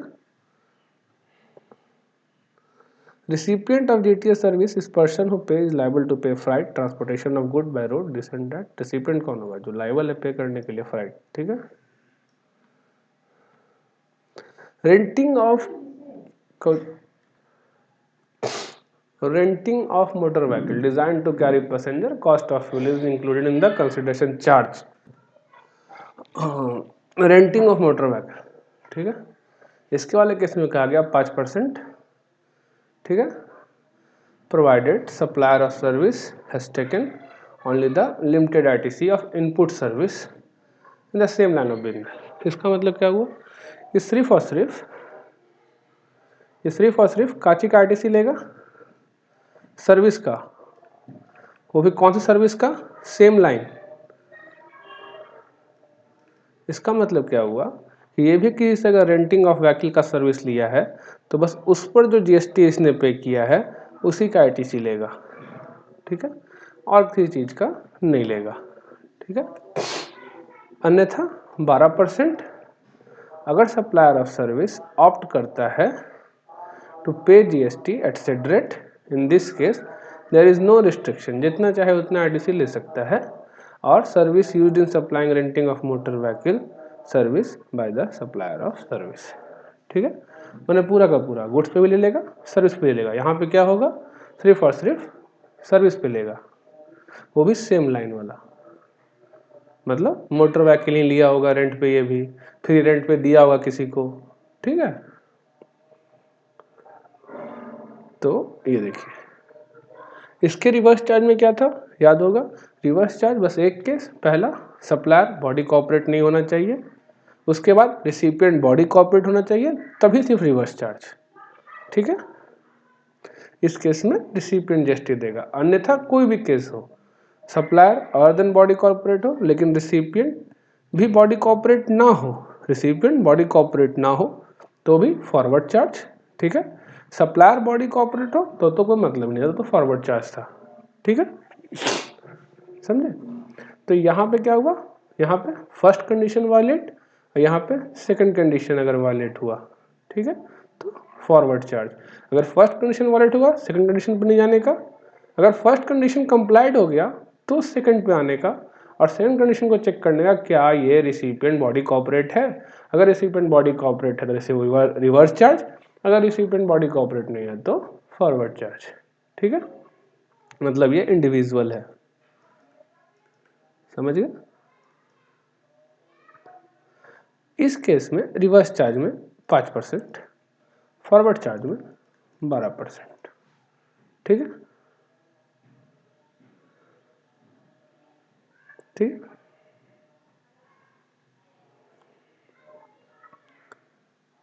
समझिए, तो हाँ पूछोगे यहाँ पे लिखना चाहिए था उसको, और in case of reverse charge also 5%, देख लीजिए वो 5% ही लगेगा अगर सप्लायर बॉडी कॉर्पोरेट है तो, समझ रहे हो, लेकिन अन्यथा 12% लगेगा, ठीक है।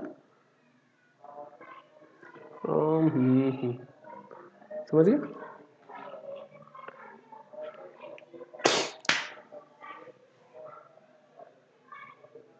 ये 12% में कुछ नहीं है, ये 5% और 12% में शर्त क्या है वो अलग शर्त है। पहले तुम्हें देखना है कि 5% लगेगा कि 12%। रिवर्स चार्ज में तो मतलब ही नहीं है, 5% ही रहेगा, ठीक है। लेकिन फॉरवर्ड चार्ज में 5% भी लग सकता है। शर्त क्या है कि वो ITC सिर्फ और सिर्फ, समझ गए, सेम लाइन वाला ही सर्विस का ले, तब, अन्यथा 12%, ठीक है।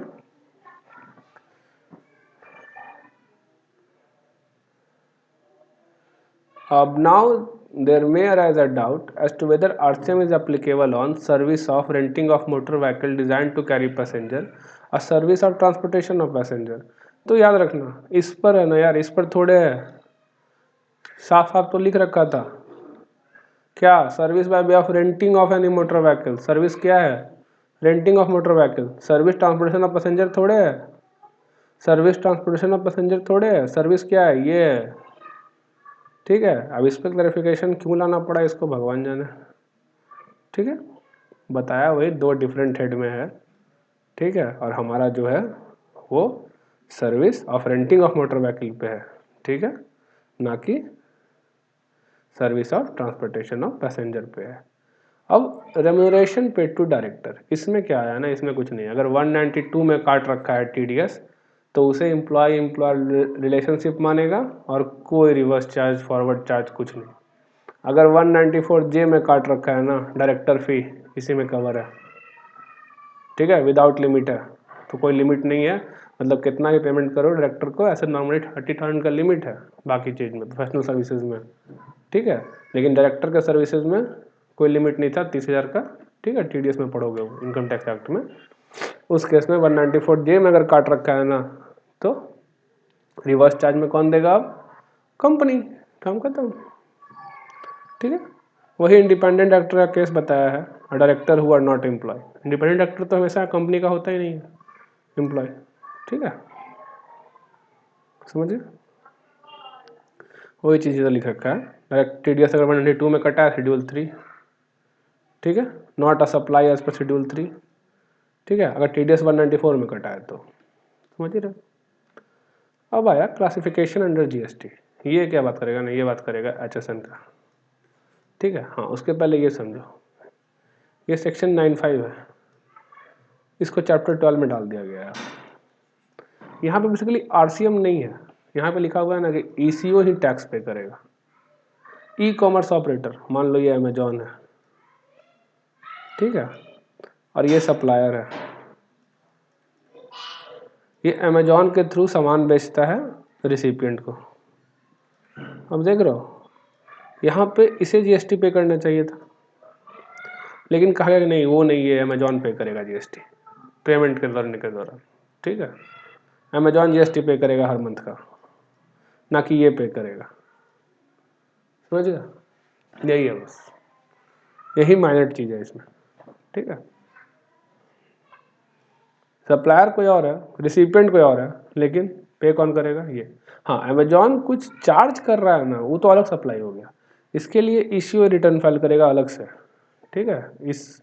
इसके बिहाफ पे ये फाइल कर रहा है, समझ ले एक तरह से अपने में दिखाएगा इतना सामान बिका है मेरे द्वारा, किसका, इसका, ठीक है।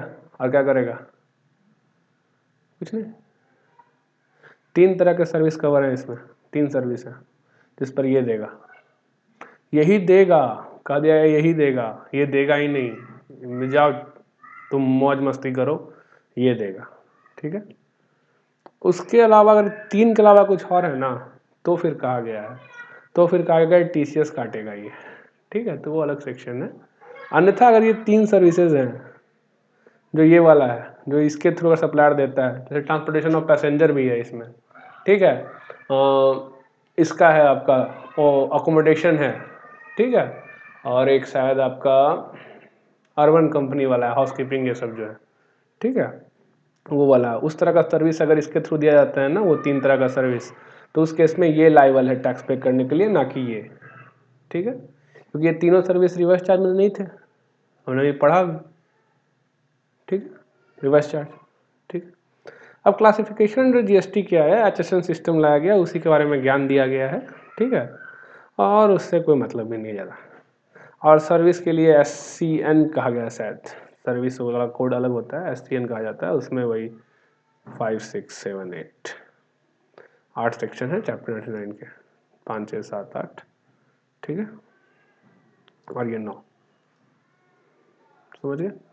GST रेट जो एक्ट में प्रिस्क्राइब्ड है, ठीक है, IGST में उसी का डबल कर दो, समझ गए।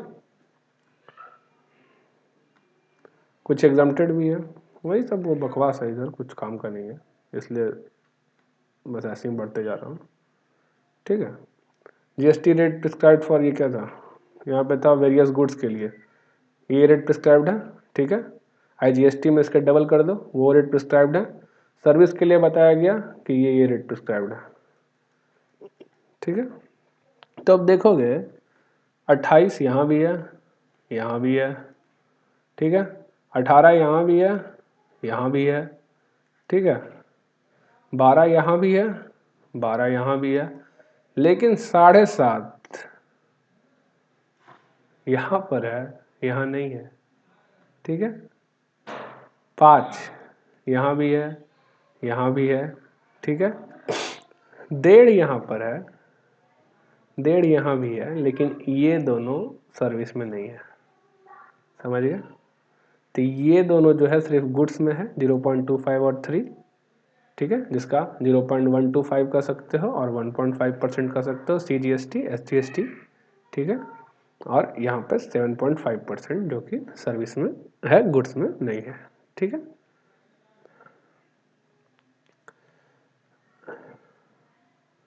अब ये आया, for certain service nil rate of tax has been notified.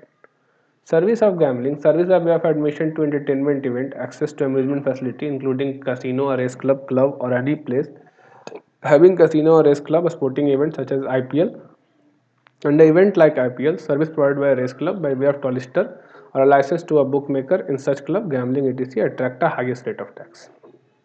obvious सा बात है, highest rate ही लगेगा, समझ में ही आ रहा था, बेटिंग गैम्बलिंग है, ठीक है।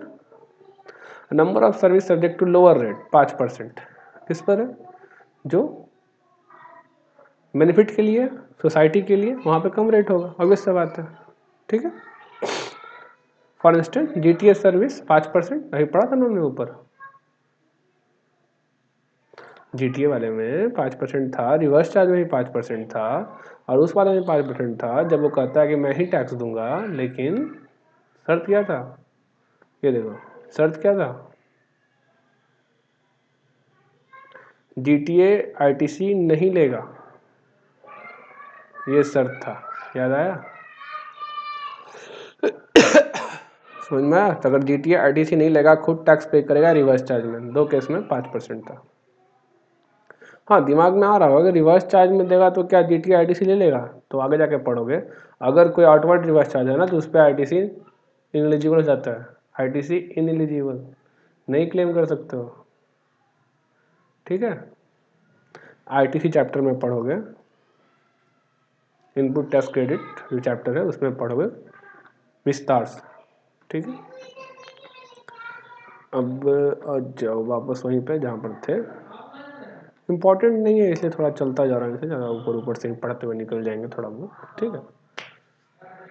अगर कोई सर्विस नहीं कवर है कहीं पर, तो वो 18% से लगेगा, ठीक है।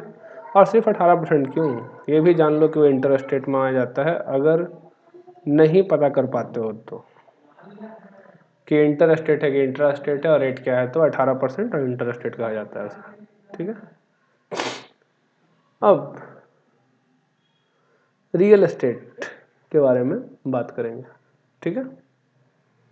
रियल एस्टेट के बारे में क्या कहा गया, रियल एस्टेट को 2 ऑप्शन दिए गए हैं, पहला तो 1% से दो, विदाउट ITC क्लेम नहीं करोगे, मतलब जो भी मटेरियल लगने वाला है, सीमेंट, सैंड, ब्रिक, लेबर, कुछ का जो भी, जिस यहाँ GST पे करोगे, यहाँ GST पे करोगे, यहाँ GST पे करोगे, यहाँ GST पे करोगे, इन सब GST पे तुमको इनपुट नहीं मिलेगा, मतलब जो भी आउटपुट टैक्स है तुम कस्टमर जनरेट करो और पे करो, काम खत्म, इनपुट क्लेम नहीं करो।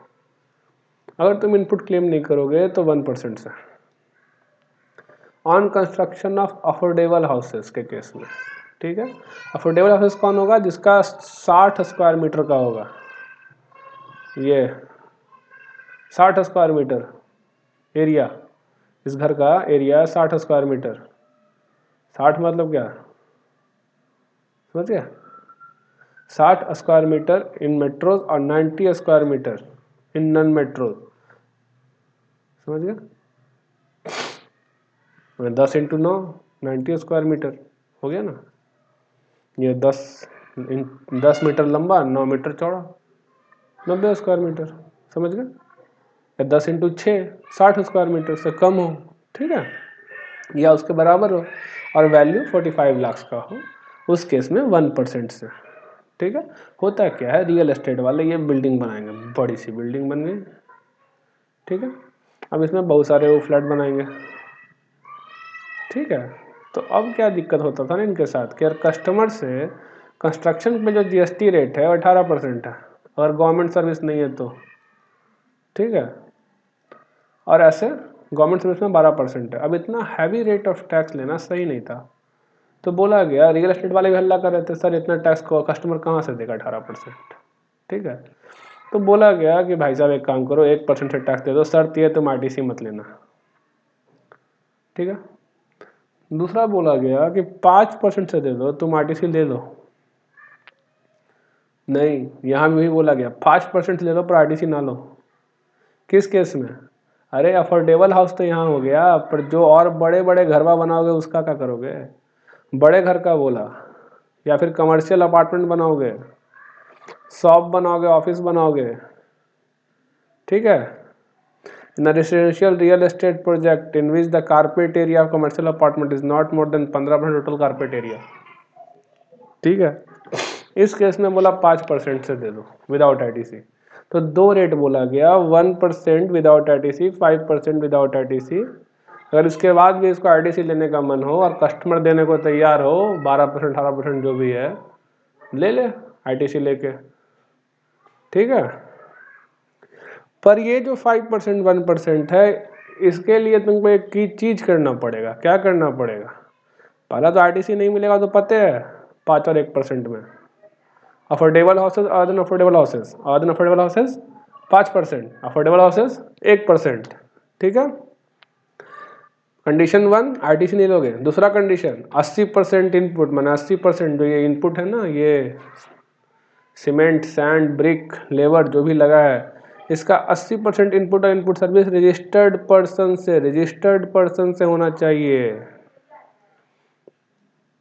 समझे? हाँ, इसको हटा दिया, service by way of grant of development right, long term lease land, दोनों रिवर्स चार्ज में था। प्रमोटर जीएसटी पे करता है रिवर्स चार्ज में, ठीक है। ये तो तुम अनरजिस्टर्ड से खरीद रहे हो ना, ये तो अनरजिस्टर्ड होगा ना। ऑब्वियस सा बात है, मेरे पास ज़मीन है, मैं रजिस्टर्ड थोड़े हूँ। मेरे पास आएगा, बोलेगा मुझे ज़मीन चाहिए, क्या करोगे? अपार्टमेंट बनाऊंगा, बेचूंगा। मैं बोलूँगा तुम्हें मैं राइट दे दूंगा, लेकिन मुझे पैसे चाहिए, कितने? 30 लाख। अब मैं एक सर्टेन ट्रांजेक्शन के लिए रजिस्ट्रेशन लेके सरकार को टैक्स पे करूं, ये भी पॉसिबल नहीं है। और सेल ऑफ लैंड तो कवर भी नहीं है, सेल ऑफ लैंड ही है भी नहीं, राइट है, सिर्फ राइट ट्रांसफर कर रहा हूं मैं। ये सेल ऑफ लैंड नहीं है, ये राइट ट्रांसफर है, सिर्फ डेवलपमेंट राइट ट्रांसफर कर रहा हूं, ठीक है। और ये कवर है सर्विस में, ये शेड्यूल 3 में नहीं है, ठीक है। तो इसमें कहा गया कि भाई साहब प्रमोटर देगा, वही मैंने ऊपर पढ़ा था।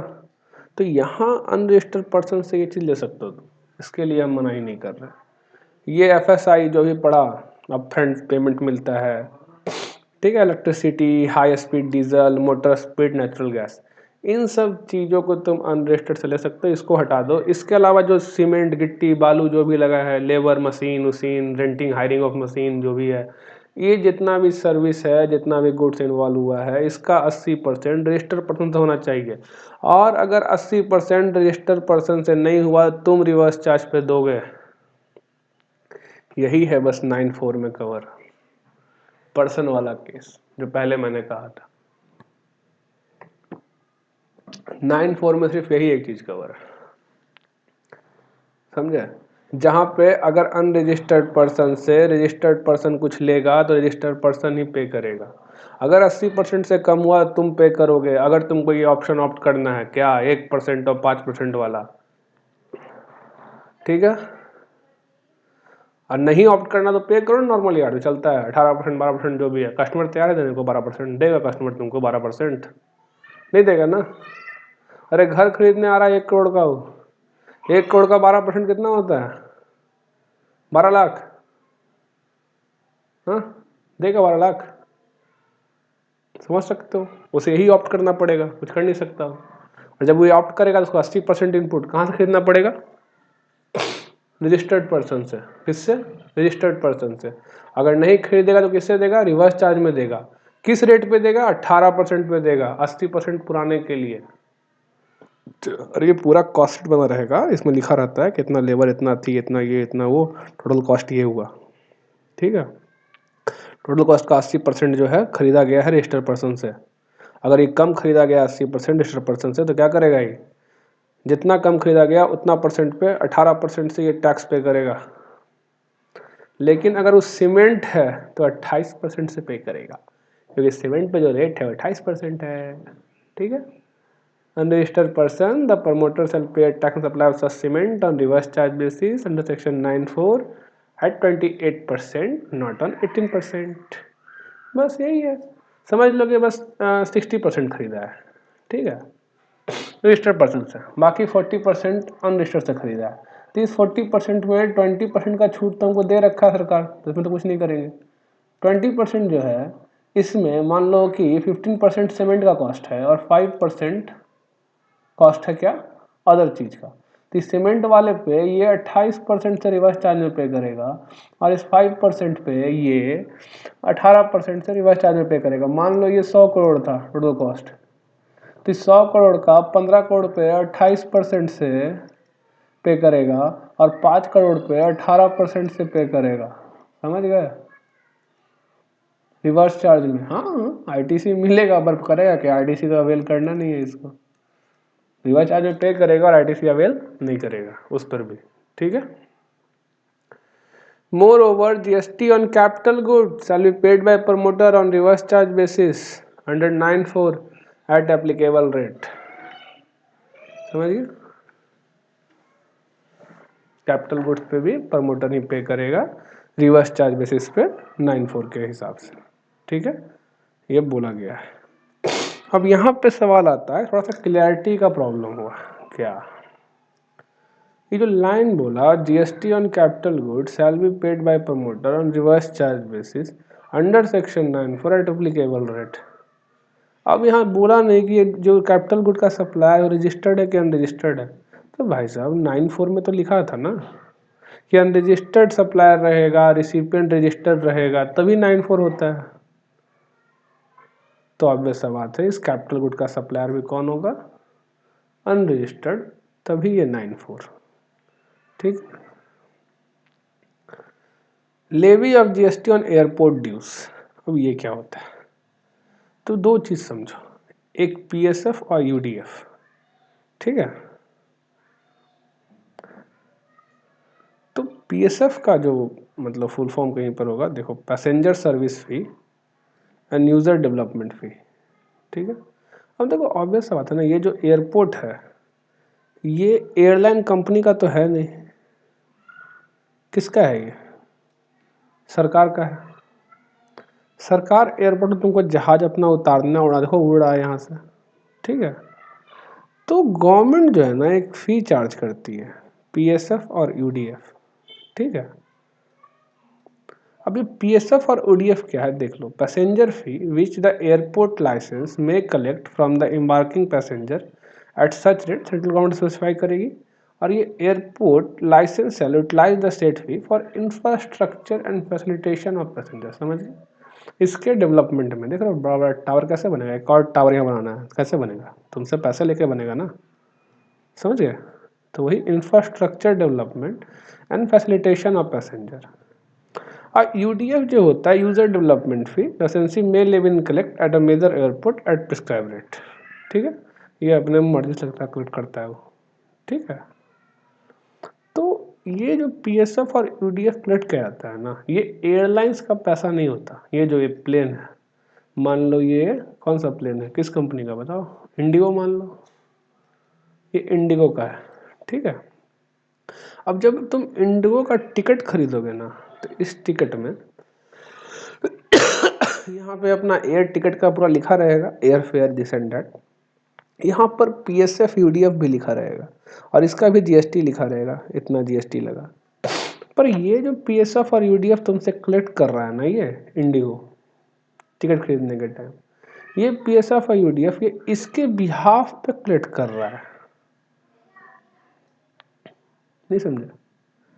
ये तुमको कोई सर्विस ये थोड़े दे रहा था इंडिगो, ये सर्विस तो ये दे रहा है एयरपोर्ट, लेकिन कलेक्ट करने का जिम्मेदारी इसको दे दिया है, इसलिए ये अपने टिकट में तुमको लिख। अब इसको क्या मालूम कौन आ रहा है उसके एयरपोर्ट पे, कौन जा रहा है, तुमको मालूम है, इंडिगो को मालूम है कि भैया ये पर्सन टिकट खरीदा, इसका आधार नंबर ये है, इसका पैन नंबर ये है और ये आया है, तो अपना इससे मुझे ये चार्ज करना है। तो ये पीएसएफ यूडीएफ चार्ज करने का राइट इसको दे देता है ये, और ये चार्ज करता है और पूरा का पूरा पैसा जीएसटी के साथ इसको पे कर देता है इंडिगो।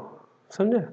ये इसका पार्ट होता ही नहीं है, इसके रेवेन्यू का पार्ट नहीं होता, ये इसको दे देना है पूरा का पूरा चीज़। हाँ, इस जीएसटी पे अगर तुम रजिस्टर्ड हो तो तुम आईटीसी क्लेम कर सकते हो, ठीक है, नो प्रॉब्लम।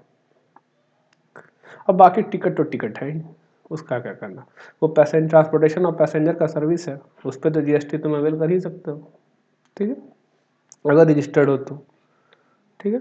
तो उसी चीज़ के बारे में यहाँ लिखा गया है, और जब पूरा पढ़ोगे विस्तार से तो तुमको जो मेन चीज़ है बस मैं अंडरलाइन करवा दे रहा हूँ, ठीक है।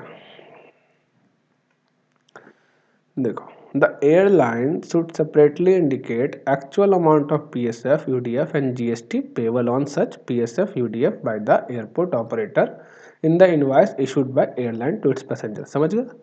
जो यही तुम्हारे टिकट में यहाँ पर रहेगा, नीचे में सेपरेटली लिखा हुआ PSF, UDF, इस पे GST क्या चार्ज किया गया, ठीक है।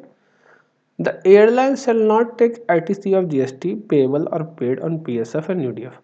ऑब्वियस सा बात है ना, ये एयरलाइन थोड़े उसमें कुछ इन्वॉल्वमेंट था, उसको बस बोला है कि तू कलेक्ट कर, तू मेरे यहाँ से प्लेन उड़ाता है ना, मेरा कानून चलेगा, मैं तेरे को बोल रहा हूँ तू मेरे बिहाफ पे कलेक्ट कर और मुझे दे।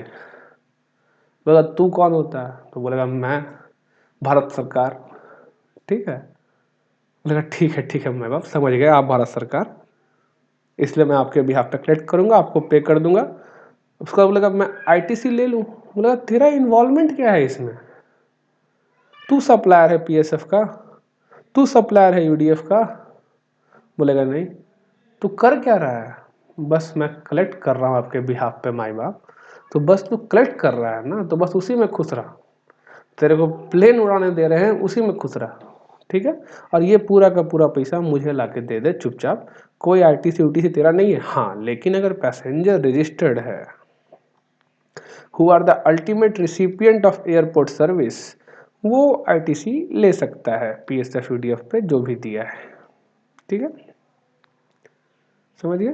The airline would only recover the actual PSF UDF and GST payables as PCF UDF by the airline operator, ठीक है। तो जो भी वो प्योर एजेंट के, प्योर एजेंट पढ़ोगे आगे, ये क्या होता है ना, वो पर्सन जो पैरा 3 का एजेंट नहीं होता, लेकिन होता क्या है कि उस तुम्हारे बिहाफ पे कुछ ट्रांजेक्शन वो करता है, ठीक है, तुम उसको दे देते हो पावर कि तुम मेरे बिहाफ पे ये पेमेंट करो। जैसे कि तुम एज अ सीए अगर मान लो, तुम्हें अगर क्लाइंट एमसीए पे कुछ पेमेंट करने के लिए देता है, मान लो कि तुम्हें कंपनी इनकॉर्पोरेट करने के लिए स्टैम्प ड्यूटी पे करना है 20,000। अब जब ये क्लाइंट तुम्हें 20,000 देगा तो क्या ये तुम्हारा सर्विस चार्ज में इंक्लूड हो जाएगा, क्या ये तुम्हारे एग्रीगेट टर्नओवर का पार्ट बनेगा, नहीं, ये तुम एज अ प्योर एजेंट ले रहे हो, तुम क्लाइंट के बिहाफ पे कर रहे हो एमसीए को, समझे, वही चीज बोल रहा है, on basis of pure agent invoice, मतलब जो एजेंट जो जो एयरलाइन वाला इनवॉइस इशू किया है ना एज अ प्योर एजेंट, उसके बेसिस पे चाहे तो आईटीसी का है कि आईटीसी अवेल करने के लिए इनवॉइस कहाँ जरूरी है, ठीक है। The airport operator shall pay GST on PSF UDF collected by them from the passenger through the airline at the time of issue of air ticket and the same is remitted by airline to airport operator. ठीक है, airport operator मतलब जिस बंदे के पास airport है, आज तो सरकार नीलाम कर दी है। ठीक है, तो जो एयरलाइन ऑपरेटर वो हुआ, जो कंपनी का राइट है उस एयरपोर्ट पे। ठीक है, ऐसे अडानी का राइट है बहुत सारे एयरपोर्ट पे। ठीक है, since the airport operator are collecting PSF UDF inclusive of GST, there is no question of they are not paying GST collected by them to government. बोला गया वो कलेक्ट करके तुमको दे दिया, काम खत्म, कोई मतलब नहीं है। ठीक है, ठीक है। अब जो GST पे करने वाला लायबिलिटी है एयरपोर्ट ऑपरेटर का है, यहाँ पे वो पे करेगा, अपना GST पोर्टल खोलेगा, लॉगिन करेगा, PSF UDF इतना मिला हमको, इस पर्सन से इतना मिला, ये हो गया रिटर्न फाइल।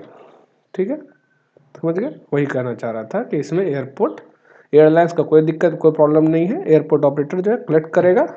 ठीक है, ठीक है, समझ गए? यही था PCF UDF। आ गया समझ में? अब आया कंपोजिशन, इसको हम लोग नेक्स्ट क्लास में करेंगे और यहीं ख़त्म करते हैं।